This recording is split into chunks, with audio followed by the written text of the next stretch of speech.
નમસ્કાર દર્શક મિત્રો, હું સોનલ ત્રિવેદી. સંપૂર્ણ ન્યૂઝમાં આપનું સ્વાગત છે. જોઈએ આજના મુખ્ય સમાચાર.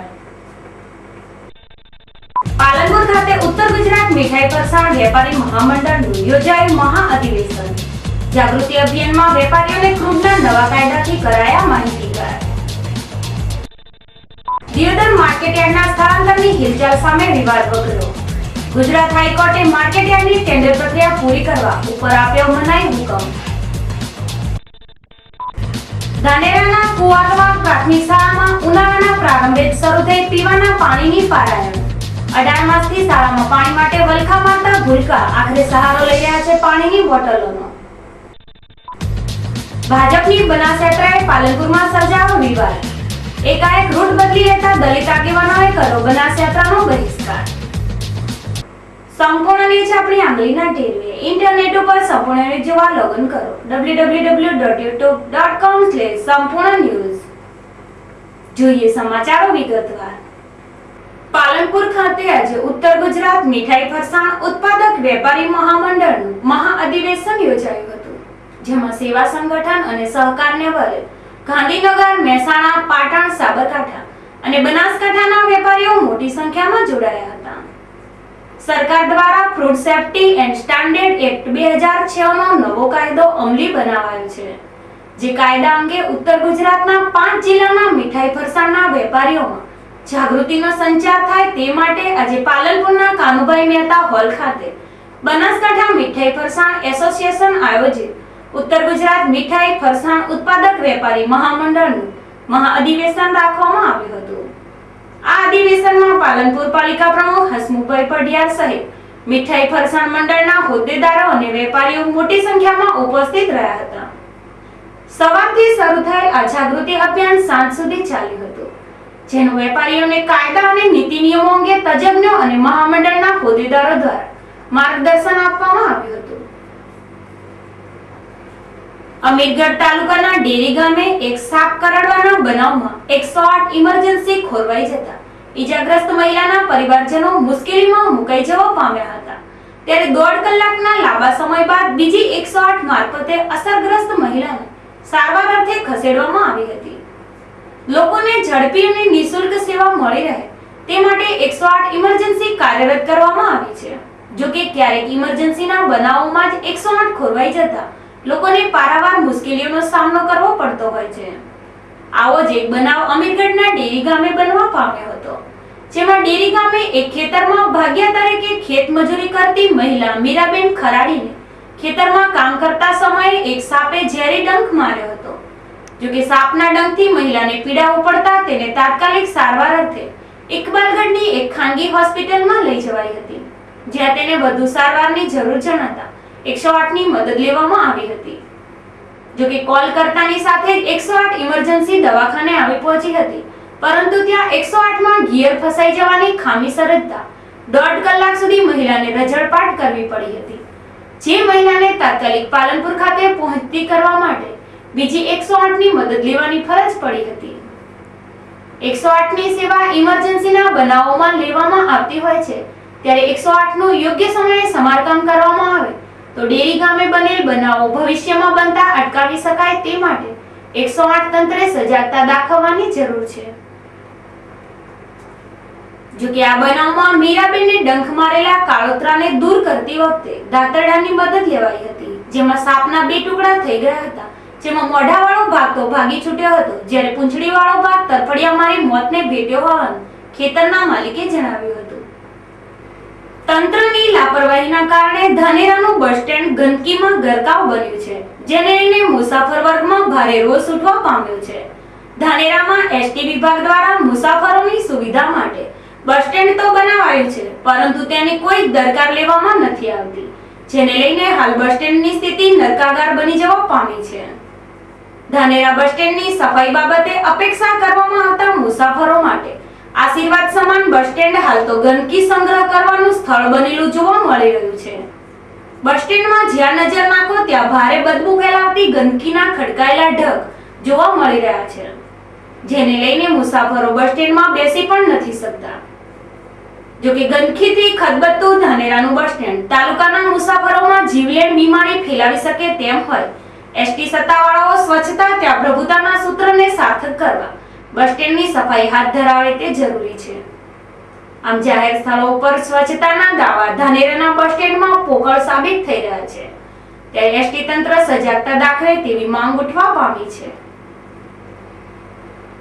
દિયોદર માર્કેટયાર્ડના સ્થળાંતરને લઈને વિવાદ સર્જાયો હતો, જેમાં નામદાર હાઈકોર્ટે માર્કેટયાર્ડની ટેન્ડર પ્રક્રિયા પૂર્ણ કરવા ઉપર સ્ટે આપ્યો છે. દિયોદર માર્કેટયાર્ડની જગ્યા બદલવાની હિલચાલને લઈને 2004 થી વિવાદ ચાલી રહ્યો છે, જેમાં એપીએમસીના ચેરમેન સભ્યોને વિશ્વાસમાં લીધા વિના માર્કેટયાર્ડની જગ્યાના સ્થળાંતરની જાહેરાત કરી હતી. જો કે દિયોદરના ગંજ બજારને કોટડા ગામે ખસેડવાની હિલચાલને લઈને વેપારી આલમમાં ભારે કચવાટ ફેલાયો હતો. ત્યારે દિયોદરના હિત માટે રાજવી પ્રવીણસિંહે આ મામલે ગાંધીનગર સહકારના જોઈન્ટ સેક્રેટરીને જમીન પ્રક્રિયા સામે રજૂઆત કરી હતી, જેને લઈને દિયોદર માર્કેટયાર્ડના 5000 જેટલા વેપારીઓના હિતમાં માર્કેટયાર્ડની ટેન્ડર પ્રક્રિયા સામે નામદાર કોર્ટે સ્ટે આપ્યો છે. આમ છેલ્લા 10 વર્ષથી ચાલી રહેલ દિયોદર માર્કેટયાર્ડના સ્થળાંતરના વિરોધ વચ્ચે માર્કેટયાર્ડની ટેન્ડર પ્રક્રિયા સામે નામદાર હાઈકોર્ટે સ્ટે આપતા કોર્ટના હુકમને લઈને હાલ તો વેપારીઓમાં ખુશાલી પ્રવર્તવા પામી છે. જો કે કોર્ટે હાલ તો સ્ટે આપ્યો છે, જેમાં સ્થળાંતરના મામલે વિરોધના વંટોળ યથાવત જોવા મળે છે. જમીન નામે પેપરમાં અમે પહેલી સરકાર પાસે જમીન માંગી છે. સરકારે અમને લેખિતમાં કલેક્ટર સાહેબે ના પાડશે, અમારા પાસે આવી કોઈ પણ જગ્યા નથી. એના પછી અમે નિયામકની મંજૂરી લીધી છે. નિયામકની મંજૂરી લીધા પછી અમે પેપરમાં જાહેરાત આલી છે. પેપરમાં જાહેરાત આલ્યા બાદ ટેન્ડરો મંગાવ્યા છે. ટેન્ડરો મંગાવી અને ટેન્ડરો ખોલવા સુધીની પ્રક્રિયા અમારે પટી ગઈ છે. હવે નેગોશિએશન વાળી વાત પટાઈ અને અમે શું ભાવ નક્કી થાય એના પણ અમે જમીન ખરીદવા માંગે છે. કયા લોકેશનમાં જગ્યાઓ છે અમારી જે ટેન્ડર અહીંયાથી સણાદર બસ સ્ટેન્ડ પાટિયાથી મળે દિયોદર કોટલાના બસ સ્ટેન્ડ પાટિયા સુધી માગી એટલા 9 ટેન્ડર મારે કના આવ્યા છે.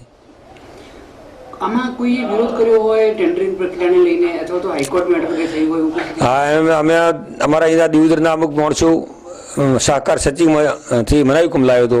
અમે પેપરમાં રખેવાનો જાહેરાત આવી પેપરમાં એ પેપરને લીધે એને કારણે અમે એ મનાઈ હુકમને અમે હાઈકોર્ટમાં પડકાર્યો.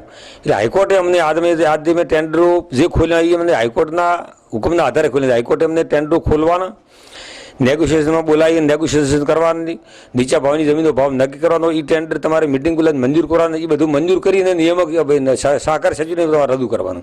આ લોકોએ માર્કેટ બદલવા માટેનું જે કામગીરી કરી એમાં અમને કોઈ વેપારીને પૂછ્યું પણ નથી કે તમારે માર્કેટ બદલવું છે કે નહીં. આ લોકોએ એમની મનમાની કરી અને માર્કેટ એમના અંગત ફાયદા માટે કરીને માર્કેટ આ લોકો બીજે લઈ જાય છે. એ પણ બીજા ગામમાં જે કોટડા લાગે છે, દિયોદર લાગતું નથી.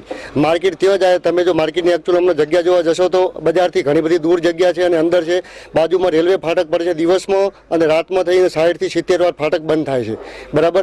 હવે અમારા લોકોને આખો દિવસ કેશનો વહીવટ કરવાનો હોય, ત્યાંથી અમારે બેંકો બહુ દૂર પડે. કેશ લઈને આવતા હોઈએ રાતે 3-4 વાગે સિઝનમાં અમારે તોલ પતે, લાખો રૂપિયાની કેશ હોય, ફાટકની બાજુથી અમારે પસાર થવું હોય, રાત્રે માનો કે ફાટક બંધ હોય, કોઈ અમને લૂંટી જાય તો બરાબર. અમે એ લોકોને કીધું તમારે માર્કેટ બદલવું હોય તો દિયોદરની અંદર ગમે તે જમીન લઈને તમે બદલો. બરાબર. એ લોકોને ત્યાં સસ્તા ભાવની જમીન લઈને મોંઘા ભાવના ટેન્ડરો રજૂ કરી અને એમના અંગત ફાયદા માટે કરીને એ લોકો આ બધું કરે છે. બરાબર. બજારમાં 2000 થી 2500 નાની મોટી દુકાનો બજારની અંદર આવેલી છે. જો માર્કેટ ત્યાં જાય તો બધા વેપારીઓનું ભવિષ્ય જોખમાં એમ છે. બજાર ભાગી પડે. બરાબર. દિયોદરનો વિકાસ રૂંધાઈ જાય. દિયોદર પંચાયતને પણ મોટો ફટકો પડે. જે વેપારીઓની જે ફી આવતી હોય છે એ પણ દિયોદરને બંધ થઈ જાય અને બીજા ગામની પંચાયતને જાય. આ લોકોએ અમને વેપારીઓને એક પણ વાર પૂછ્યું પણ નથી. પ્લસ અમે અહીંયા માર્કેટ યાર્ડમાં અમારી માલિકીની દુકાનો ધરાવી છીએ. એ માલિકીની દુકાનો અમારે મફતના ભાવમાં અહીંયા મૂકી અને એમની ત્યાં દુકાનો નવી ખરીદવી પડે. હવે અમે લોકો એટલા બધા પૈસા પણ ક્યાંથી લાવીએ? બરાબર. 30 લાખ રૂપિયા એ લોકોએ ભાવ કાઢ્યા છે. બરાબર. એટલે અમારે તો રાતા પડીએ રોવાનો જ વારો આવે. આ લોકો એમના અંગત ફાયદા માટે કરીને અમને બધાને બરબાદ કરવા માટે બેઠા છે. બરાબર. માર્કેટ યાર્ડ ત્યાં ના જાય એ માટે અમે છેલ્લા શ્વાસ સુધી લડવા માટે પણ તૈયાર છીએ. ગુજરાતના મુખ્યમંત્રી નરેન્દ્રભાઈ મોદીને દેશનું સુકાન સોંપવા ભારતીય જનતા પાર્ટીએ કવાયત હાથ ધરી છે. ત્યારે ઉત્તર ગુજરાતના પનોતા પુત્ર નરેન્દ્રભાઈ મોદી ભારતના વડાપ્રધાન બને તે માટે જનજાગૃતિ કેળવવા બનાસકાંઠા જિલ્લા ભાજપ દ્વારા બનાસ યાત્રાનું આયોજન કરવામાં આવ્યું હતું. વાવના કટાવધામેથી પ્રારંભ થયેલ ભાજપની બનાસ યાત્રા શુક્રવારે સાંજે પાલનપુર ખાતે આવી પહોંચી હતી. જો કે પાલનપુરના દિલ્હી ગેટથી શરૂ થયેલો બનાસ યાત્રા રૂટ ભૂલી જતા વિવાદ સર્જાયો હતો. અને સિમલા ગેટ ડોક્ટર બાબા સાહેબના સ્ટેચ્યુ આગળ ઉભેલા ભાજપના જ કાર્યકરો નિયત રૂપ ઉપર યાત્રા ન આવતા આ યાત્રાનો બહિષ્કાર કર્યો હતો. પાલનપુર ખાતે આવી પહોંચેલી બનાસ યાત્રા દિલ્હી ગેટ સિમલા ગેટ ચોક ખાતે જાહેર સભામાં ફેરવવાની હતી, જેને લઈ ભાજપ અનુસૂચિત જાતિ મોરચાના હોદ્દેદાર અને કાર્યકરો બનાસ યાત્રાનું સ્વાગત કરવા માટે ફૂલહાર લઈ સિમલા ગેટ ડોક્ટર આંબેડકરની પ્રતિમામાં ઊભા હતા.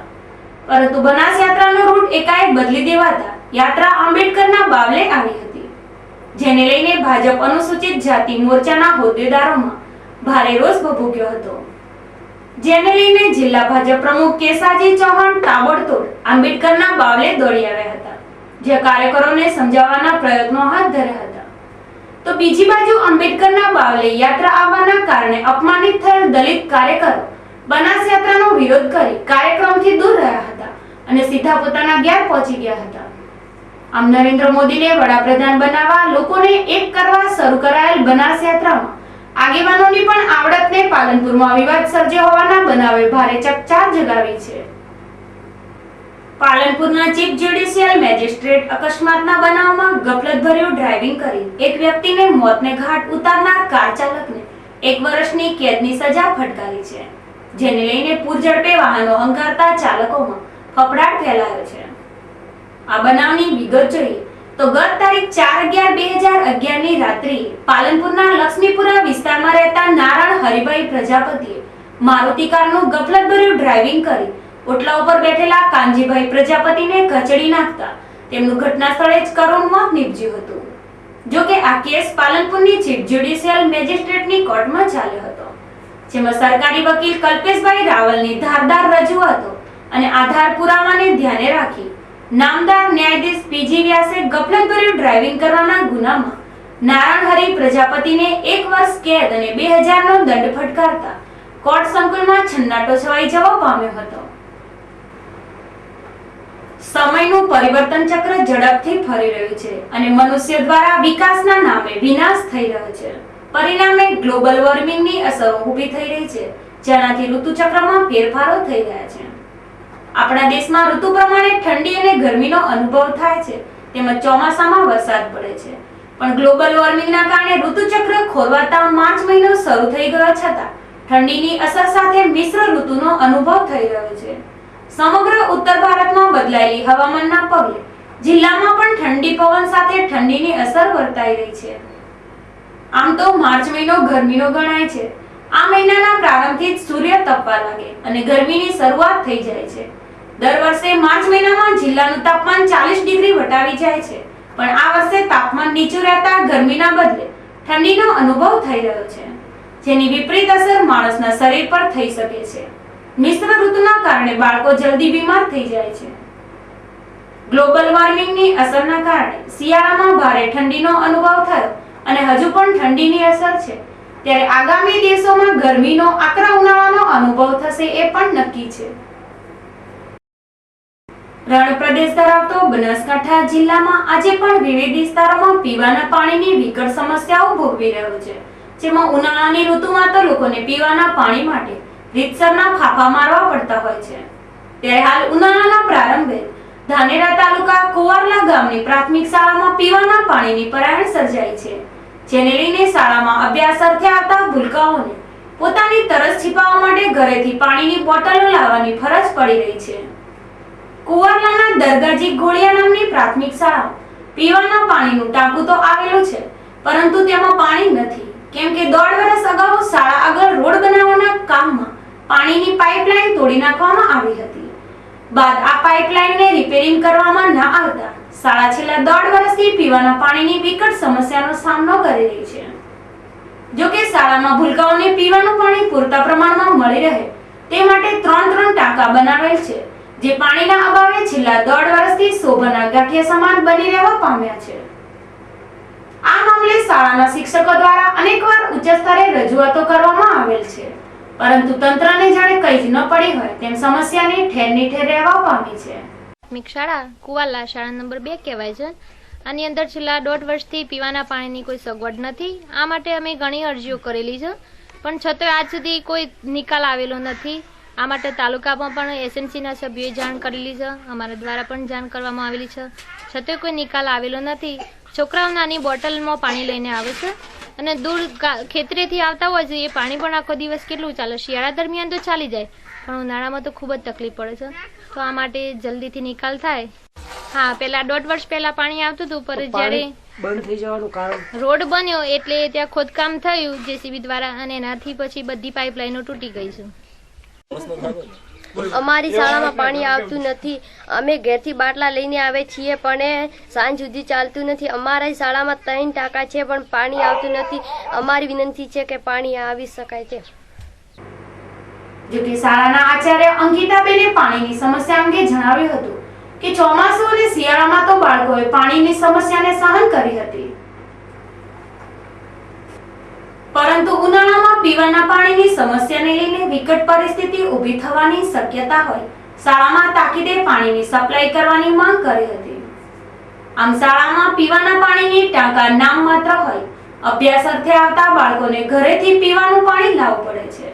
જ્યારે બપોરે મધ્યાહન ભોજન આરોગ્યા બાદ પાણીના અભાવે બાળકો રેતથી જ વાસણ સાફ કરતા જોવા મળે છે, ત્યારે તંત્ર આ બાબતે તકેદારીના પગલાં ભરે તે જરૂરી છે. ફરી એક નજર આજના મુખ્ય સમાચાર ઉપર. પાલનપુર ખાતે ઉત્તર ગુજરાત મીઠાઈ ફરસાણ વેપારી મહામંડળનું યોજાયું મહાઅધિવેશન. જાગૃતિ અભિયાનમાં વેપારીઓને ક્રૂડના નવા કાયદાથી કરાયા માહિતીગાર. દિયોદર માર્કેટયાર્ડના સ્થળાંતરની હિલચાલ સામે વિવાદ વકર્યો. ગુજરાત હાઈકોર્ટે માર્કેટયાર્ડની ટેન્ડર પ્રક્રિયા પૂરી કરવા ઉપર આપ્યો મનાઈ હુકમ. ધાનેરાના કુવાલવા પ્રાથમિક શાળામાં ઉનાળાના પ્રારંભે જ શરૂ થઈ પીવાના પાણીની પારાયણ. 18 માસથી શાળામાં પાણી માટે વલખા મારતા ભૂલકા આખરે સહારો લઈ રહ્યા છે પાણીની બોટલોનો. ભાજપની બનાસ યાત્રાએ પાલનપુરમાં સર્જાયો વિવાદ. એકાએક રૂટ બદલી લેતા દલિત આગેવાનોએ કર્યો બનાસ યાત્રાનો બહિષ્કાર. આ હતા અત્યાર સુધીના સમાચાર. વધુ સમાચાર સાથે ફરી મળીશું. નમસ્કાર.